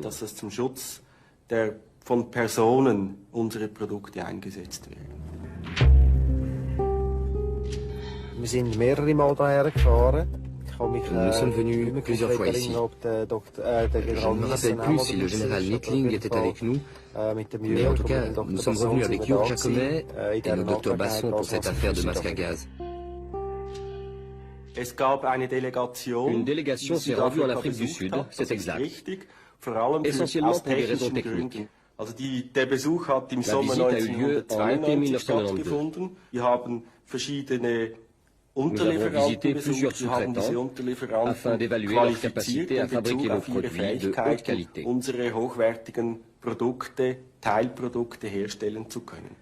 Parmi les scientifiques sud-africains rencontrés par les employés d'Huber et Zuner, le docteur Jan Lourens, un proche collaborateur de Basson. Il figure également dans l'acte d'accusation. Accusation numéro 54, complicité de meurtre. Le docteur Lourens est chargé par le docteur Basson de développer une panoplie d'armes capables d'administrer des poisons. Lettres piégées, bagues, parapluies, tournevis. Ces appareils ont été testés sur des animaux. Les agents ont été envoyés à Londres pour assassiner 2 membres de l'ANC, aujourd'hui ministres du gouvernement. L'opération a échoué. Le programme secret du docteur Basson sera interrompu juste avant l'élection de Nelson Mandela à la présidence sud-africaine en 1994. Pour Huber et Zuner, les affaires avec l'Afrique du Sud s'arrêtent également à cette date. Des affaires qui ont constamment reçu le feu vert des autorités fédérales. Je pense que dans ce genre de situation, nous sommes tenus de nous fonder sur l'évaluation politique des autorités suisses. C'est précisément ce que nous avons fait en obtenant ces licences d'exportation, en recueillant ces informations et en faisant simplement confiance à l'évaluation des instances officielles en Suisse. Rien ne s'oppose, il est vrai, à ce que la Suisse vende des masques à gaz à l'Afrique du Sud. Jusqu'en 1992, la Confédération ne considère pas ce type d'équipement comme du matériel militaire et n'exige aucune licence d'exportation. Mais surtout, Berne n'applique pas les sanctions économiques contre l'Afrique du Sud et ses ressortissants. Pendant plus de 10 ans, cela permettra au docteur Basson d'aller et venir librement en Suisse et d'y mener ses affaires sans être inquiété. Grâce à Jörg Jacomet, il pourra même continuer son périple jusqu'au cœur de l'appareil fédéral. Monsieur Jacomet, malheureusement, très souvent se présentait comme représentant des services de renseignement suisses. Dans une première phase, service de renseignement des forces aériennes, et dans les années 90, comme je vous l'ai dit avant, il prétendait toujours être mon représentant à l'étranger. Et là, je dois dire très clairement, ce n'est pas le cas. Monsieur Jacomet a abusé de sa fonction d'officier de milice et de camarade de service de celui qui vous parle. Est-ce que M. Jacomet vous a fourni de l'information en ce qui concerne l'Afrique du Sud? Il ne m'a pas fourni de l'information sur l'Afrique du Sud. Je me répète, il nous avait informés sur des thèmes qui intéressaient le service de renseignement, surtout des forces aériennes dans les années 80. Est-ce qu'il a alors facilité des contacts avec des personnalités sud-africaines? C'est un thème que je ne peux pas traiter devant la caméra de télévision. C'est une question justifiée et c'est une question à laquelle j'ai répondu devant la délégation de la commission de gestion du Parlement. Chargée par le Parlement du contrôle des services de renseignement, cette commission a en effet ouvert une enquête sur l'implication des militaires suisses dans l'affaire Basson. Son rapport est attendu pour le mois de juin. manifestement la rumeur dans laquelle on est engagé maintenant, quelques informations, nous en avons eu quelques-unes, mais lénifiantes ne suffisent plus. Je vais dire à mes collègues que j'ai l'impression que nous devons faire une enquête approfondie pour savoir très exactement ce qui s'est passé et puis pour tirer un certain nombre de leçons. L'impression qu'il y a eu là des fréquentations bizarres. Vous pouvez être un peu plus précis? Non, pas pour le moment. Jörg Jacomet parviendra en effet à introduire les chimistes de l'apartheid au cœur de la Confédération sous la coupole fédérale. Wouter Basson et le général Lothar Nittling seront reçus par Peter Regli lui-même dans son bureau. Le divisionnaire nous a confirmé par écrit cette rencontre. Il s'agissait là clairement d'une visite de courtoisie dans mon bureau de la durée d'environ une bonne demi-heure. Il n'y a pas eu d'autres entretiens de ce genre avec M. Basson ici. Nous avons également discuté avec un procureur en Afrique du Sud, qui est le procureur Anton Ackerman, qui est chargé de l'enquête sur M. Basson. Lors de sa demande de libération sous caution, M. Basson a dit qu'il avait eu des entretiens en profondeur avec vous en Afrique du Sud. Est-ce que vous souhaitez vous exprimer là-dessus? Non, je ne vais pas m'exprimer là-dessus, de nouveau, parce qu'il s'agit d'un contact avec l'étranger, mais je prends volontiers note de cette question. Et si vous êtes d'accord, je la présenterai à la délégation de la commission de gestion. Décédé en octobre 1998, Jörg Jacomet n'est plus là pour s'expliquer. Son neveu André souhaite défendre sa mémoire. Ce n'est pas la première fois, mais en mars 1999, Peter Regli essaie encore de discréditer Jörg Jacomet. Il y a pas mal de monde qui essaie de le scier, de le faire passer à la trappe, et cela réussit assez bien. Beaucoup de personnes, et pas seulement en Suisse, sont bien contentes que mon oncle ne soit plus en vie.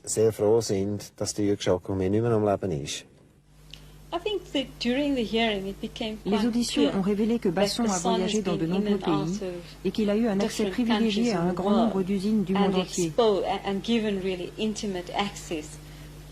Nous savons par exemple qu'il s'est rendu en Union soviétique. Son arrestation en Suisse, alors qu'il était en tractation avec les Croates, pose un certain nombre de questions. Comment a-t-il pu entrer dans votre pays sans que vos services secrets n'en soient informés? Pourquoi a-t-il été arrêté? Pourquoi était-il en possession de titres au porteur du Vatican? Ces questions sont restées sans réponse. Par ailleurs, Basson sera aussi poursuivi pour détournement de fonds, ce qui nous intéresse aussi. Où est passé l'argent? On peut se poser la question. Tout le monde dépose son argent en Suisse. Le gouvernement suisse en sait-il plus que nous sur Basson? Que va-t-il se passer? L'argent est-il en Suisse? Notre pays en a besoin. La Suisse va-t-elle faire quelque chose? Le 27 novembre 1993, Wouter Basson et Jörg Jacomet sont arrêtés par la police zurichoise devant les guichets de l'AKB, aujourd'hui la banque von Ernst. Ils reviennent tous les deux de Croatie où Basson a chargé Jacomet de lui procurer une drogue, la métaqualone, pour ses laboratoires. Pour financer cette opération, les deux hommes tentent d'encaisser des titres au porteur du Vatican. Ils sont détenus 2 jours dans les geôles zurichoises avant d'être relâchés. Voici un document classé top secret signé du lieutenant-général Neil Klobel, le supérieur hiérarchique de Wouter Basson. Ce document décrit les circonstances dans lesquelles Basson et Jacomet ont été libérés. Le chef de projet, le brigadier Basson, a été libéré en vertu d'un document en sa possession qui spécifiait qu'il intervenait sur ordre et par procuration du capitaine Jacomet. Le capitaine Jacomet a subi un autre interrogatoire et a été libéré après l'intervention du service de renseignement suisse. Vous savez, la désinformation est une arme très importante, surtout pour quelqu'un qui a des difficultés devant la justice. Et j'aimerais bien voir cette lettre que M. Jacomet a présentée. J'aimerais bien la voir, pour qu'on puisse prouver que j'ai joué un rôle. Je n'ai pas joué un rôle, et je le dis clairement. Ce que vous me dites là de nouveau, je l'entends pour la première fois, je suis très étonné, et je vous rappelle, si c'était le cas, ça concerne surtout les autorités civiles, les autorités judiciaires. En Suisse, je n'ai pas de tâche, je m'occupe de l'étranger avec mes collaborateurs. Tout ce qui se passe en Suisse, c'est une question policière, donc je dois vous prier de vous adresser à la police. Je n'étais pas au courant de ce fait. Mais est-ce que vous êtes intervenu personnellement lorsque M. Basson a été arrêté ici en Suisse? Est-ce que vous détenez des documents Qu'il portait? Certainement pas, je ne le savais même pas. Je l'ai appris après par les chemins de la justice suisse. Monsieur Basson rencontre un groupe de Croates. Le général Knobel a témoigné devant la commission Vérité et Réconciliation. Il confirme que Wouter Basson était en mission officielle pour le projet Coast lors de son arrestation à Zurich. Et des forces spéciales. Oui. Il y a ensuite un accord pour acheter 500 kilos de méthaqualone. C'est exact. La drogue achetée en Croatie devait être selon les testée dans un conditions laboratoire suivantes. en Suisse. Si sa qualité était Un jugée échantillon de la substance satisfaisante, sera une remis au somme de chef du 2 projet, 500 le 000 Dr $ Basson, devait être versé et sur les un contenants compte à la seront banque scellés. Indo-Suez à Genève. Le Dr Basson effectuera un test de ce produit en Suisse. Si le test lui convient, il paiera la somme de 4 600 $ par kilogramme et il organisera ensuite le transport, soit par Basson air depuis portait avec Zagreb, lui des documents et soit par probablement route des via disquettes l'Autriche et la informatiques Slovaquie. relatifs à son projet. Tout cela est donc La commission effectué demande par alors le au général brigadier Basson. Knobel d'où il tient ces Vous n'avez informations. pas de source autre que ce que vous a dit le brigadier Basson. C'est exact. Cela peut être de l'invention, cela peut être de la réalité. Vous voulez que je fasse de la spéculation? Non. Je vous demande si vous avez une source indépendante qui confirme ce que vous dites. Non. Si ce n'est que j'ai rencontré M. Regli, qui est le chef des services de renseignement militaire suisse, ainsi que les 2 messages que j'ai reçus de Jacomet, qui était un agent. Le divisionnaire Regli a bien rencontré le général Knobel dans un hôtel sud-africain. Un autre document secret signé de Knobel révèle le contenu de leurs entretiens. Le général Knobel rapporte qu'il a parlé avec le général Regli du service de renseignement suisse et qu'il a confirmé une bonne partie des déclarations du brigadier Basson. Il a aussi entrepris d'aider à récupérer la documentation. Est-ce que vous confirmez cette information? Est-ce que vous confirmez avoir eu ce contact avec M. Knobel et avoir offert ses services? Je vous donne ce document. Merci, très volontiers.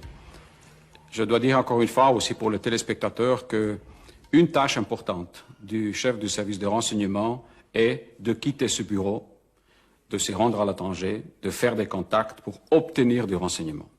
Maintenant, vous parlez de fonctionnaires de forces armées étrangères. Aussi, sur cette question, je me suis exprimé ce matin devant la commission parce que aussi ce paragraphe a paru, je crois, le 15, donc avant-hier, dans un journal sud-africain. Donc j'étais au courant du fait que cette question viendra et j'en ai parlé à la commission de gestion. Le voyage en Afrique du Sud était-il connu du chef du département militaire ou des conseillers fédéraux? Non, certainement pas. Le principe qui est toujours en vigueur était que les autorités politiques acceptaient les relations avec les services de renseignement étrangers, mais ils ne rentraient pas dans le détail sur le type de voyage et leur fréquence. Celui qui vous parle, toujours à la fin de l'année, présente au chef du département, qui est notre autorité politique supérieure, une liste des pays avec lesquels nous avons des contacts. Et c'est à ce moment-là que le chef du département dit « Voilà, je suis d'accord, ou j'aimerais qu'on trace tel et tel pays, pour des raisons qu'il a personnellement, ou même nous dit « J'aimerais que vous entriez en contact avec tel et tel pays pour telle et telle raison ». Et ça, c'est un dialogue continu qui a lieu avec le supérieur politique qui correspond aux règles de jeu d'un pays démocratique. Il n'y avait, si je comprends bien, pas de politique cohérente et coordonnée du Conseil fédéral. Il n'y avait pas une politique sud-africaine, il y en avait 5 ou 6. Les choses étant ce qu'elles sont, chez nous en Suisse, souvent la main droite ne sait pas ce que fait la main gauche et vice-versa. L'affaire Basson est l'illustration de cette politique à géométrie variable appliquée par la Suisse à l'Afrique du Sud de l'apartheid. Une politique qui consistait à condamner les exactions massives commises par l'État sud-africain tout en faisant des affaires avec lui. La place de Zurich traitera jusqu'à 80% de l'or sud-africain dans les années 70. À mon sens, et au sens du Conseil fédéral, la seule alternative à la situation sans issue dans laquelle se trouve aujourd'hui l'Afrique du Sud. Je vous remercie. Tandis qu'aux affaires étrangères, Édouard Brunner tentait de lancer une initiative de paix en Afrique du Sud, au département militaire, on frayait avec les chimistes de l'apartheid. Quant au département de l'économie publique, il donnait son feu vert au petit commerce du docteur Basson. Aujourd'hui, le brigadier déchu est en liberté surveillée en attendant son procès. Mais l'affaire Basson n'est sans doute que la partie émergée de l'iceberg. D'autres agents du régime d'apartheid doivent rendre des comptes pour les crimes qu'ils ont commis au service de l'État. Ainsi, Craig Williamson, chef d'une unité d'escadron de la mort de la police et grand spécialiste des colis piégés. Williamson a avoué plusieurs assassinats.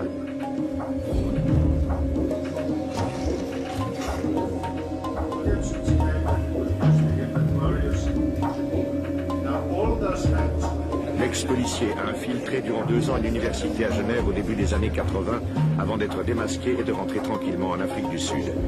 Les services pour lesquels il a travaillé figuraient aussi sur la liste des partenaires de la police fédérale suisse. Williamson a demandé l'amnistie pour ses forfaits, une faveur que la commission Vérité et Réconciliation peut accorder. Un homme s'oppose à l'amnistie de Craig Williamson au nom des familles de ses victimes. Avocat de Nelson Mandela, Georges Bizos a déjà obtenu que les assassins de l'opposant au régime, Steve Biko, battu à mort dans sa cellule en 1977, ne soient pas libérés. Rappelons-nous que le cours de l'or était très haut à l'époque, à près de $500 l'once. Imaginez que la Suisse ait dit « C'est nous qui traitons vos lingots d'or. Et si vous ne changez pas votre politique vers plus d'égalité et de démocratie, nous arrêtons. »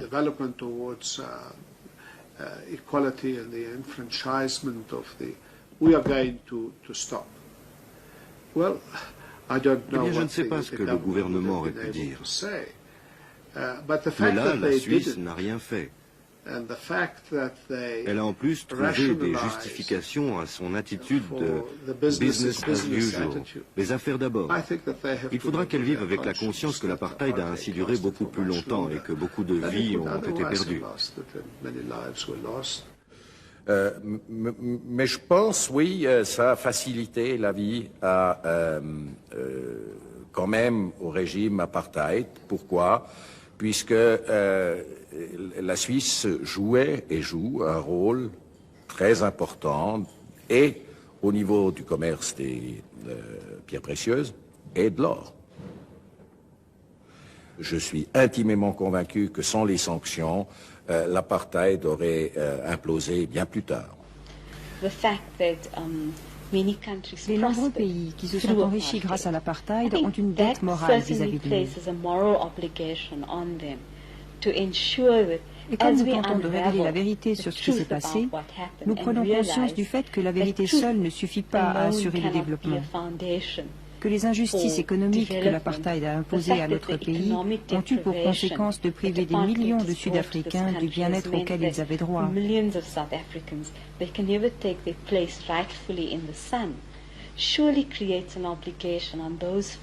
C'est pour cela que les puissances étrangères qui ont profité de l'apartheid ont l'obligation morale de faire plus qu'un geste de bonne volonté. Elles doivent contribuer activement à la renaissance économique de l'Afrique du Sud. Et je dois dire que votre pays est sans doute plus directement concerné que la plupart des autres pays d'Europe.